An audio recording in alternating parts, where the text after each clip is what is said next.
Scope, how are you, Fletch? Hello, Matthew. Have we interrupted your tipping point at the moment? Because it's that time of day, 5 o'clock. Mate, I'll tell you what I was doing. I was sitting and listening to a podcast with Newcastle's very own Dave Gleeson, having a bit of a chuckle, and I'm reading a Mad Max book. There's a book out on Mad Max on all the.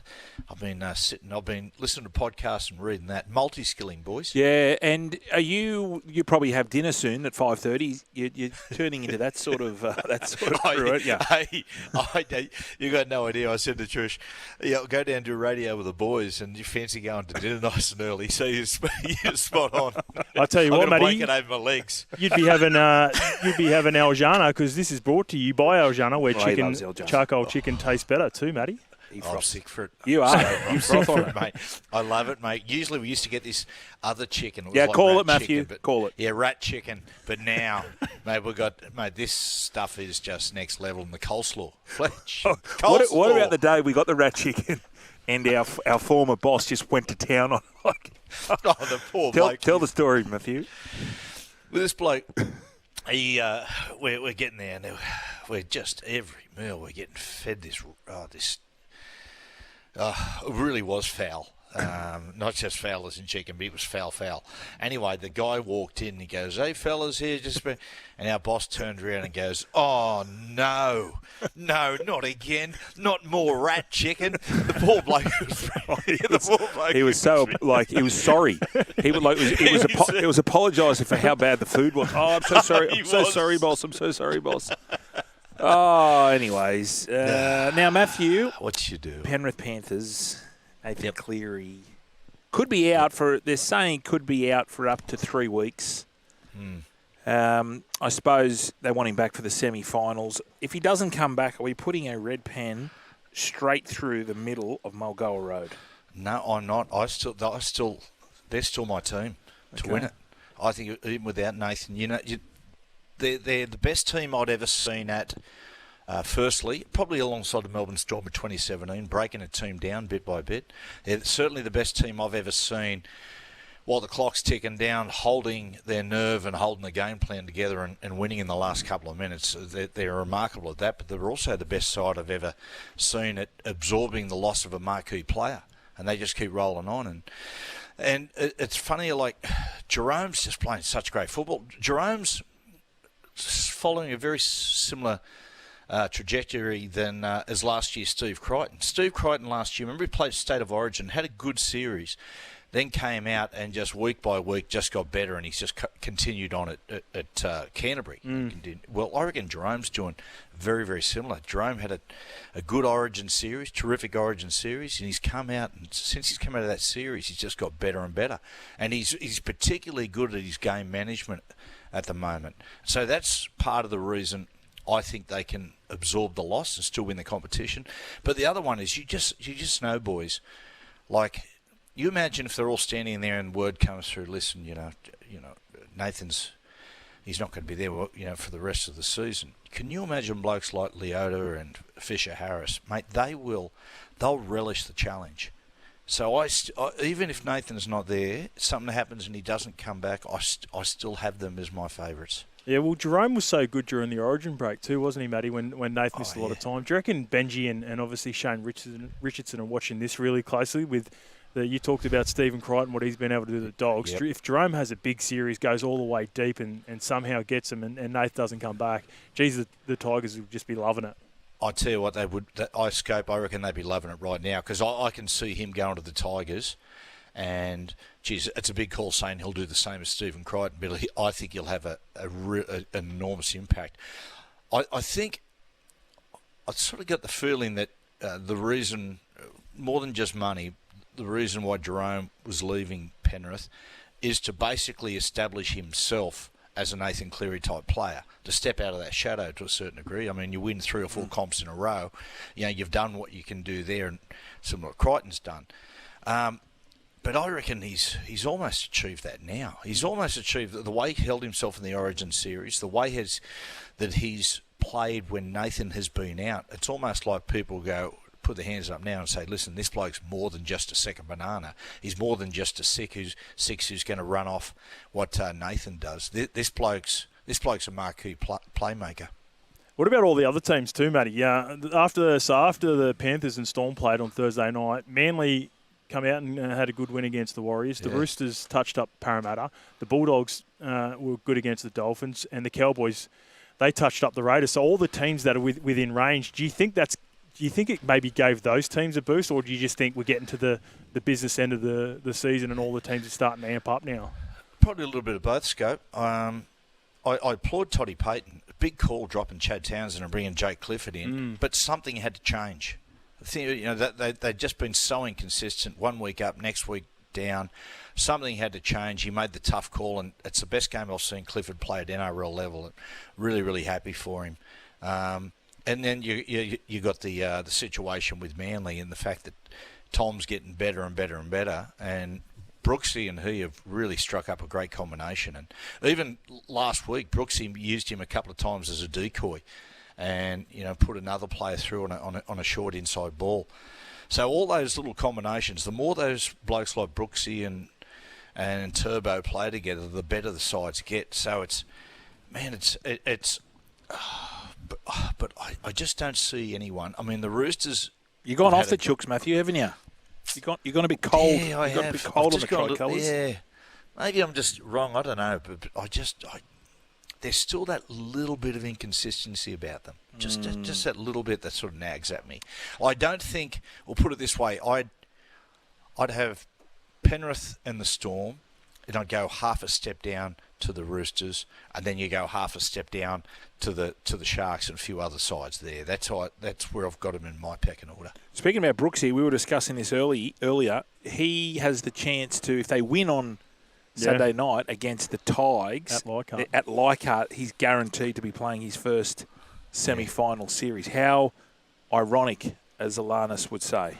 Yes, against the Tigers, it's good to see. He's been, look, we anticipated that when he signed at Manly, and, again, I don't like to say he was going to be second bananas to DCE, but being able to sort of take a little step back and focus more on his running game, that it'll work really well for Brooksy, and that's how it's turned out. His last couple of performances have been outstanding. But it'll just be. I'm just curious. They've still got a way to pick up Manly a little bit. That their inconsistency. When I watch Manly play, boys, you can see in the first set of six the way that the forwards conduct their play, whether it be with the football or defensively, whether they're on or not. You just see that all the time. The pack has been over the course of the last 2 years inconsistent. What about you had Brooksy on at the start of the year on your podcast? Did you get I remember watching that podcast and just seeing that he looked so much more relieved. Did you get a sense of that when you were chatting to him at the start of the year too, Matty, that he was going to be in for a big season with Manly? All the pressure was off? Yeah, I had that feeling, Scope. The very fact that when we reached out and said, would you do the podcast, he said, yeah, no problem, that I'll do it. Straight away there, I thought, a bit of pressure off his shoulders. And when he came over home, he was just, he was really relaxed. We spoke about playing with DCE and Tom. And it's funny, Scope, how it's evolved. Talking to a few of the Manly boys, right? And I said, right, how does that dynamic work between Tom, DCE and Brooksy? And they said, well, really? They said, Brooksy's actually more of a shot caller than DCE is. They said DCE is, and my young bloke Cooper, after being at Melbourne, he took his ordinary career to Manly for a year. But even he said, after being at Melbourne and playing alongside, having a game plan, right, we're going to work for this, he found it really unusual playing with DCE early on. He said DCE will just catch a ball and just go. Like shoot up, I've seen him numerous times just shoot up a 1 metre sideline, 1 metre short side, sort of hit a cul-de-sac, then turn around and go back the other way. So much of his play is just watch, react, it's instinctive. Where, they're telling me at the moment Brooksy's the one who's probably calling a lot more of the shots, and DC's playing off what he's doing. Matthew, I want to change a little bit of tact here because I've just found out about Juzzy Horro here, the Scope. He was in the 5T affiliate gang in Cabramatta, He didn't quite make the 5 Ts. He was in the 3 Rs. Now I am going to be under the pump if you keep throwing this Matthew, out too. growing up in Cessnock, during the late 80s, early 90s, gangs were huge, especially in Sydney. Was there any Toronto West, I reckon. Any, Willie Mason territory. Any gangs that you can think of growing up that you were petrified of? Oh, we had a lot of bikie gangs. Oh, yeah, well, they're fair income gangs. Yeah, they're yeah, that's right. I mean, look, down here, they're beautiful, nice people. Oh, I mean, unbelievable. Stories about them cooking meth and that, I'll tell you. Well, they're cooking for the homeless, Matthew. Yeah, exactly. But yeah, I remember there was a gang called the Dungog Dingoes. They weren't so much scary, but there was some couple of big bikie gangs in and around Maitland and whatnot that I think are still there, and they were... Yeah, they're pretty scary. Speaking about you go out for a night out sometimes, and I remember there was a place in Newcastle. It was one of those places, with the sticky floor, lots of phlegm, lots of blood, and called the Jolly Roger, which probably says it all. And there used to be a lot of bikies hung out there. It was it used to actually sit pretty much next door to where the old Star Hotel sat. So. Had the ghosts of that right there. Right. And what about breakdancing? Because, again, the era that you grew up, I grew up, we got the lino out. Dean Kerwick was our Eastern Suburbs, and I suppose, not an ambassador, but he was the gun breakdancer. Yes. Did you have one? Did you ever partake? Could you do a backspin? Mate, you know I could. I know. I was inspired. There was a movie, I'm trying to think, it might have been Breaking or something like that, and the sequel was a movie called Electric Boogaloo. Yes. And I remember that just transformed myself and my mates' lives, and we formed a breakdancing troupe called the Street Beaters, and we went to Target, got these red vests that were almost like Michael Jackson in Thriller, and we just wear them around town, carry mum's lino around, actually my grandmother's lino, and just challenge people to breakdancing fights. Oh, they were Yes, I said, we were called the Street Beaters. Ironically, we beat nobody. Yeah. See, that's the problem with the kids of today. They're stuck in front of they've got too much entertainment at home, YouTube. Yeah, they go down these weird rabbit holes. You've got to get out in the streets. Mate, that's Raygon. She's a little bit older. I say to my 2 young blokes all the time, listen, your NRL career might be over, but guys, get out in the streets, form a breakdancing troupe. How old the boys, Matty? I had a good little stint with them up in Byron a couple of years ago. They were good fun. Yeah, they're good. They're good boys. Jack's good. He's here. Cooper's been in and around the country. This morning he had to do a thing for Cole and Jackie O in Sydney, giving away concert tickets, and then he flew immediately down to Melbourne to give them away there. So he's all around the countryside at the moment. And he went to the Logies. Oh, yeah, I was going to ask, did he enjoy it? That's right. Yeah, he did too. What did he? Who did he start? Who was he knocking around with down there, mate? Well, I said to him, who'd you knock around? He said, mate, he goes, it was weird. I was talking to JT's Jonathan Thurston there, and I was sitting with him having a beer, and I realised I was on the Channel 9 table. He said, I just sort of bumped around a little bit. Boys, I don't know if you've seen Sam Pang's opening monologue. I have not. No, he was good last. I saw last year's very good. Boys, get on YouTube. Honestly, it's 16 minutes. I just cried all the way through it. It was that funny. He did a certain joke, right? Because we muck around with Hamish and Andy quite a bit. And he goes, Andy Lee, here he is, Andy, mate, up for the gold Logie. How good's that, people? Everyone's like, yeah. He goes, mate, look at this bloke. He's got everything. He's got good looks. He's got talent. And he's just a beautiful bloke. He said, we wish you all the best. Although, I was saddened when I heard you were nominated because it must mean that Hamish is dead. Because it's very hard. It's a hard gig to do. I know Dave Hughes had a crack and he ended pretty bad. I'm a big Ricky Gervais guy over in the Golden Globes. He does a good job over there. Yeah, but I think it's funny over there because, I mean, he would work here. Yes. But it's even more so over there because a lot of the Yanks don't get it. Yeah. It goes over their heads. He would be embraced in Australia. Absolutely whereas over there, well, they didn't get half his jokes. Yeah. You know what Seppos are like. I tell you what, boys, I reckon Sam's on Sunday night was on par with Ricky Gervais's. Wow. Some of the gags were just... I mean, there's a lot of ones I really shouldn't say on here. There's one, he was talking about, Bob Irwin, and he goes, great to see young Bob Irwin get nominated from his 8 months of hard work, his career on TV. Then he goes, but, he replaced Dr. Chris Brown. And he said, they're very different in a lot of ways. He said Bob Irwin actually tries to save animals. Chris Brown, he nearly fell off his stool. Matthew, now, Wednesday night, tomorrow night, is the Hall of Fame inductees, and also the Immortal will be named. Yes, I believe so. Is it just one Immortal too? I think it's, don't know. Yeah, it's just one, the 14th. Just one. Okay. Yep. Thoughts? Where do you think we'll land? I've got we said the other night, I reckon Bert deserves it. Oh, look, they all deserve it. I think it'll either be Ronnie Coote or Cameron Smith. I think it'll come down to whether they say, Smithy gets inducted this time or the next time round. I think it'll be Ronnie or Cameron. When was the last? Mel was Mel 4 years ago, so it's a 4-year. Yeah, and I think they... Oh, God.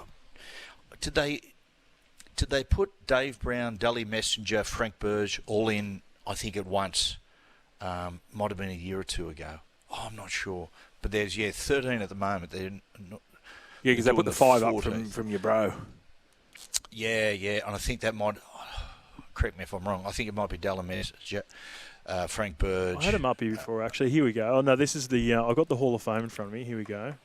So we got... So after Joey, it is. It's Herb Messenger, Frank Burge, Dave Brown, Norm Proven, and then Mel Meninga. Yeah, right.